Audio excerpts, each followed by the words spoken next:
Alright, so we've had the HOVSCO HovBeta for several weeks now, and this is not a video about specs because we've already done that. And if you need answers about any of these specs on this bike, you can refer to my previous videos or everybody else's videos because there's a lot of them out there.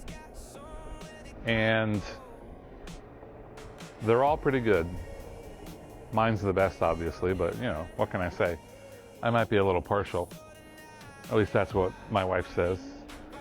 So today, we're just going to talk about how well I like this bike and would I spend my own money on it. And maybe a few things that I don't like about it. So let's start off with what I do like about it. I appreciate the fact that it is a very sturdy bike. It is a semi-comfortable bike. I usually prefer e-bikes that are more moped styled. This has a classic bike seat. Not my favorite because, you know, when you get older, your butt is a little more sensitive and you like to sit on soft things. It's not like, you know, I'm a kid.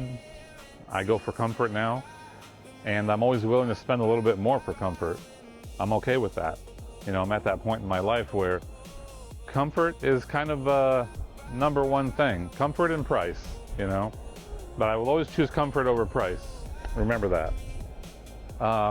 Drone's having a little bit of a hard time. There's a little bit of a wind today, but it's all good. We're just taking a little leisurely ride around campus to make some content for you about this HOVSCO HovBeta. I do really like the colors. It only comes in red and purple, but they really did a good job with those colors. You know, it looks like automotive paint, automotive grade paint. It may not be, but it certainly looks like it. Let's go down here. Let's test our obstacle avoidance with the DJI Neo 2. So far, it's kind of hit or miss. What I mean by hit or miss is it's hit a couple things and it's missed a couple things. But back to the bike. Let's start at the top here. The headlight, not great. It's kind of a weenie little headlight. Luckily, I don't do a lot of night driving. If I did, I would probably upgrade the headlight to something a lot bigger. You know, a lot of V-bikes are coming with big motorcycle headlights nowadays. Some of them are a little bit overkill, but I appreciate it because I do some night riding, and when I do, it's nice to have that big light for safety and just, you know, to light up the road. So, not a big fan of the headlight, but it is what it is. You know, they got to put a cheaper bike together. You're going to get some parts that aren't premium, and that's one of them. The brakes. I think the brakes are pretty damn nice. I mean, I've never had a problem with the brakes for the short time that I've had this bike. I think we've had it for a little under a month now, and I'm racking up the miles on the HovBeta, which is cool. It's got front forks, which are great, but it is a hardtail, so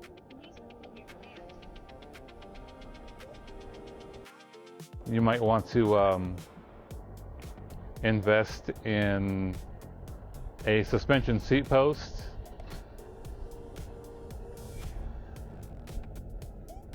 Other than that, it's great. You know, the seat that it comes with is decent. It's not plush, but it's decent. You ride for about an hour and you're good to go. Battery keeps a good charge. It takes about 5 hours to charge, which is pretty standard for a 48 volts system. I've only had to recharge it once in the past, well, since we've had it, which, like I said, it's between 3 and 4 weeks, but I haven't, you know, been out all day on it yet, so I put a limited number of miles on it. Pedaling is super smooth. I like the torque sensor. It's not very herky-jerky like a lot of bikes. It's actually pretty smooth, especially when you get used to how to pedal it properly. You learn the bike learns you, right? The display is great. It's got some color to it. It's a little hard to read in direct sunlight, but most of them are. At least it's not just a black and white. It does have some blue on it.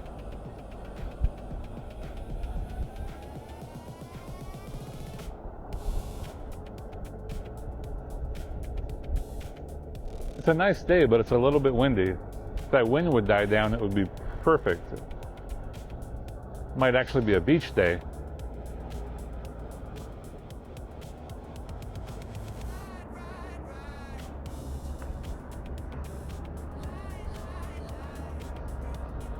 We're outrunning the drone right now. It's trying to catch up to me. I might need to wait for it.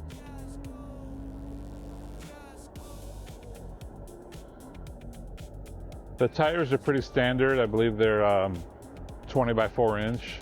I do love the mag wheels. Any e-bike that comes with mag wheels, in my opinion, mag wheels are the best. I don't like dealing with spokes. I don't like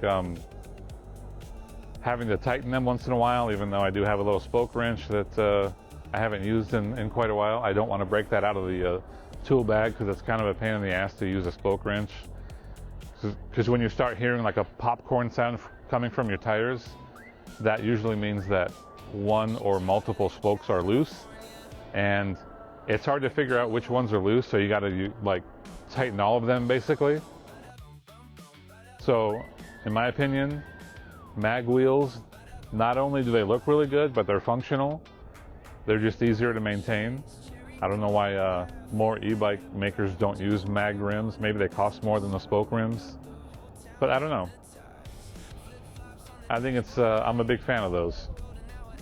What else? What else do we got here? Let me see. Fenders, it comes with, the fact that it comes with them is great. The fact that they're plastic, I mean, they're hard plastic, but if they were metal, I think I'd be a bigger fan of them, but the fact that you do have them, you kind of need that, especially the rear fender.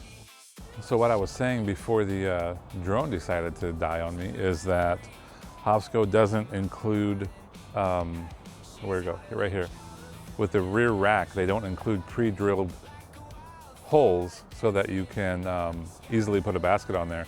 So I got a basket on Amazon, and I'm gonna have to affix it with some heavy-duty zip ties because, you know, Jody wants a basket front and rear. They did send a front basket for both of these, so thanks HOVSCO, really appreciate that. But we do need the rear basket as well, and you don't make one yet.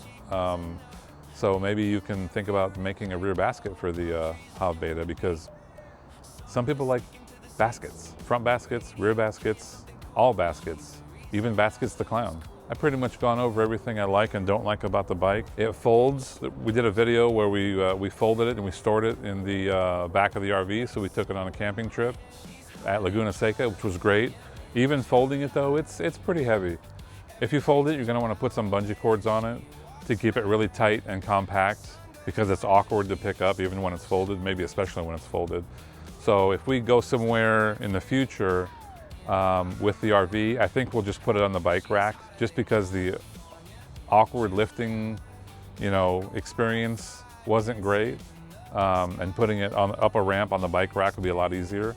So, but if you have to fold it, it's there. You know, if you're gonna go somewhere in your smaller vehicle, it'll fit right there in the trunk or possibly in the rear seat. The fact that it has the folding capabilities, great. Because obviously it unlocks right here, the frame folds back, and then you also unlock the handlebars here and they fold down, and boom, Bob's your uncle. You fold it up and it fits nice into a car or an RV. So obviously the final question is, would I buy the HovBeta with my own money?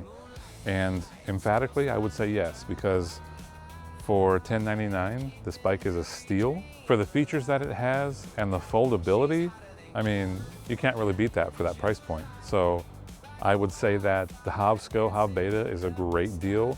It has a couple of great colors. Hopefully they put a couple more colors out.